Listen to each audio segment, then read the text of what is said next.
Halo, kembali lagi bersama podcast Piki.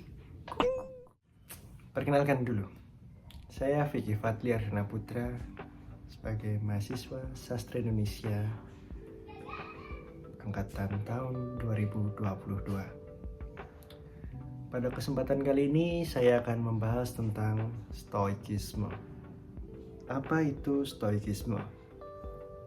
Mungkin teman-teman semua masih awam terhadap definisi dari stoikisme. Stoikisme sendiri merupakan jalan pikiran yang dapat membantu untuk mengontrol emosi negatif dari seseorang, sekaligus melipat gandakan rasa syukur dan kebahagiaan pada diri kita sendiri. Menarik? Ya. Stoikisme sendiri pada umumnya dibagi menjadi dua bagian.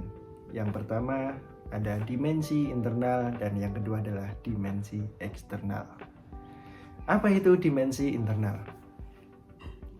Dimensi internal merupakan faktor yang seluruhnya bisa dikendalikan dari kita sendiri, seperti profesionalitas, kinerja, komitmen, dan sebagainya. Selanjutnya pada dimensi kedua yaitu dimensi eksternal.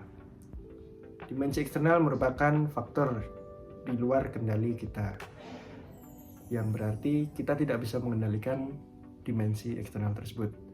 Contohnya seperti perkataan orang lain, cemoohan, komentar, dan semacamnya. Ya, di sini masalahnya kebanyakan manusia masih menaruh harapan ekspektasi kebahagiaan di faktor eksternal. Hal tersebut membuat kita jarang mendapatkan kebahagiaan yang layak, seperti yang dikehendaki. Bagaimana bisa begitu?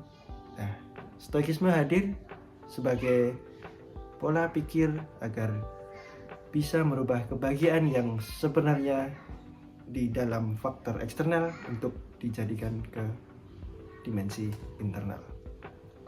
Contohnya seperti ini, kasus yang pertama. Kalian pasti pernah sayang sama seseorang. Nah, kalian yang dilakuin apa? Pasti effort. Ngasih barang, ngasih perhatian, ngasih ini itu, dan take and give ya. Nah, kalau Anda memberikan kebahagiaan di faktor eksternal, tentunya mungkin akan mendapatkan hasil yang tidak sesuai dengan keinginan. Seperti, kenapa sih udah usaha kayak gini, berjuang mati-matian, tapi kok doi malah kayak gitu. Nah, itulah yang membuat kita biasanya kesal, marah, murung, sedih. Kayak gitu tuh harus dibuang.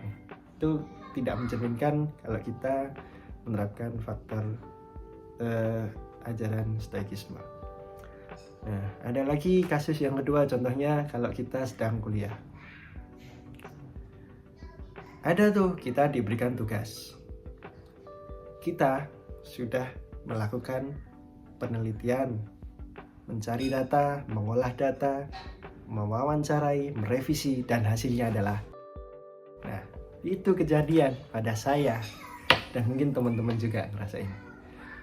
Ya, emang sih rasanya capek, kesel, dan hal itu emang wajar.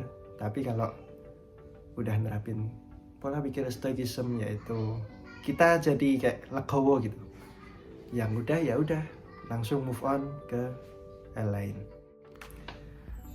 Belajar dari pengalaman yang setelah saya jalani, saya dulu adalah seorang yang cukup ambisius, dan seperti orang-orang yang sekarang jalani, kebanyakan kehidupan adalah mencari validasi dari orang lain.